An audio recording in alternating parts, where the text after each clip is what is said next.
ఆదన్న తార అంటే 6 నంబర్ కిందకి వస్తుంది. అందుకే మనం ఏం చేస్తాం, 5 రోజుల కంటే 6 రోజులు మాలేస్తాం, అవునా? 10 కంటే 11 వేస్తాం, అలానే 20 కంటే 21 వేస్తాం, 40 అంటే 41 వేస్తాం. ఇట్లా అంటే ఆ ఒకటిలో ఏదో తేడా ఉంది. కనీసం మనం ఎవరికైనా ధర్మంగా కట్నం ఇచ్చేటప్పుడు కూడా ఏం చేస్తాం, తిరిగి తీసుకోకుండా ఉండాలంటే, బాకీ ఉండాలంటే 10 రూపాయలు ఇవ్వాలట.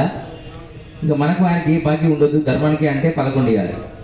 ఇది యథార్థమైనటువంటి ధర్మం. సరే, ప్రధాన అంశం ఏమిటంటే, పూజలు బాగా చేస్తుంది భారతీయులే, అవునా కదా? చప్పటి కొట్టండి సార్, నిజమా కాదు? మనకు అష్టాదశ పురాణాలు, పంచవేదాలు, దాంతోపాటు భగవద్గీత, ఇంకా అనేకమైనటువంటి గ్రంథాలు మనకున్నాయి, ఉన్నాయా లేదా? కానీ హిందువులందరినీ ఎవరైనా వెళ్ళి అడిగి చూడండి, మీ పవిత్ర గ్రంథం ఏది అని ఎవరైనా ప్రశ్న ఇస్తే మీరు చెప్పే సమాధానం ఏమిటంటే, నీకు రాముడు నచ్చాడు, నాకు రామాయణం ఇష్టం, నాకు రామాయణమే కరెక్ట్, భగవద్గీత కరెక్ట్. ఇట్లా 100 ప్రశ్నలకు సమాధానాలు ఉంటాయి. ఇతర ధర్మాల వారికి వెళ్తే వారు చెప్పేటి 2 ఉంటాయి. మీకు ఏంటి చెప్తారు వాళ్ళు? పురాణం లేదా బైబిల్. బైబిల్ గ్రంథం 100 పేజీలు ఉంటుంది. ఈరోజు లక్షల మందిని ఏదో ఒక మాటలు చెప్పి మారుస్తున్నారు. ఆ మాటల్లో మారే వాళ్ళు ఎవరో తెలుసా? మీలాంటి వాళ్ళు. ఎందుకు చెప్తున్నానంటే, మన ధర్మం గురించి ఎప్పుడు తెలియదో ఇతర వాడు చెప్పినప్పుడు అది నిజం అనిపిస్తుంది.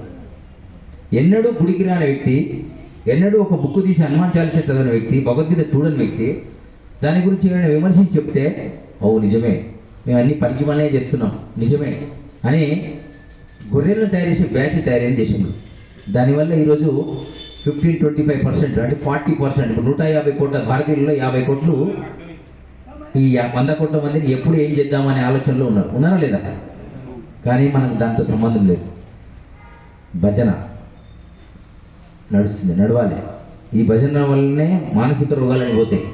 ఆ భజన ఇప్పుడు ఈ కలియుగంలో 2024 ఎలా ఉండాలంటే, ప్రతి వేదికలో, హిందూ ధర్మ వేదిక, అది ఏ వేదికనే కావచ్చు, సత్యనారాయణ వ్రతం కావచ్చు, కేదారేశ్వర వ్రతం కావచ్చు, పోచమ్మ జాతర కావచ్చు, మైసమ్మ కావచ్చు, ఎల్లమ్మ కావచ్చు, వీరభద్రుడు కావచ్చు, వీరబ్రహ్మేంద్ర స్వామి కావచ్చు, హనుమాన్ కావచ్చు, అక్కడ 10 నిమిషాలు పూజ చేస్తే 20 నిమిషాలు ఈ దేశం కోసం, ఈ ధర్మం కోసం, ఈ దేహం కోసం, ఈ దేవుని కోసం మాట్లాడే 4 ఆప్షన్లు తీసుకోవాలి. ఎవరు? ఆ కమిటీ, ఆ పురోహితుడు, ఆ గ్రామంలో ఉండేటువంటి నాలాంటి సాధువులు ఎవరున్నా వచ్చి దాన్ని చేయాలి. ఇప్పుడు మీరు నన్ను పిలిచారా? నేనే వచ్చిన. ఎందుకు? మీరు 41 రోజుల నుంచి అరుపులు చేస్తూ ఉంటే ఆ అరుపులను ఆలోచించి రంగదంపల్లిలో ఒక మర్కట న్యాయం కావాలి. మర్కట న్యాయం అంటే తెలుసా ఏమిటి?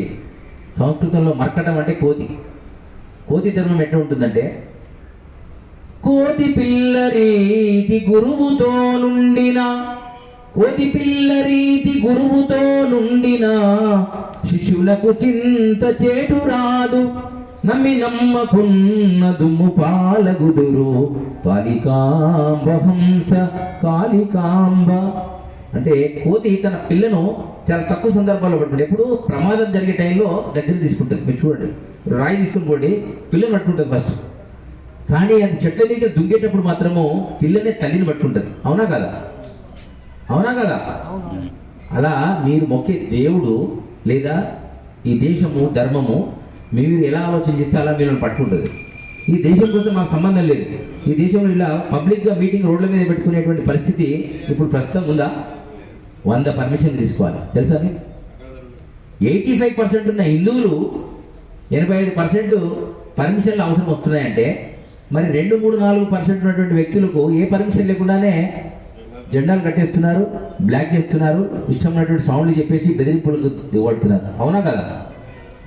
మీరు ఇప్పుడు ఈ మాల తర్వాత మెడలో మాల ఉండదు, ఈ గడ్డం ఉండదు, ఈ బొట్టు ఉండదు.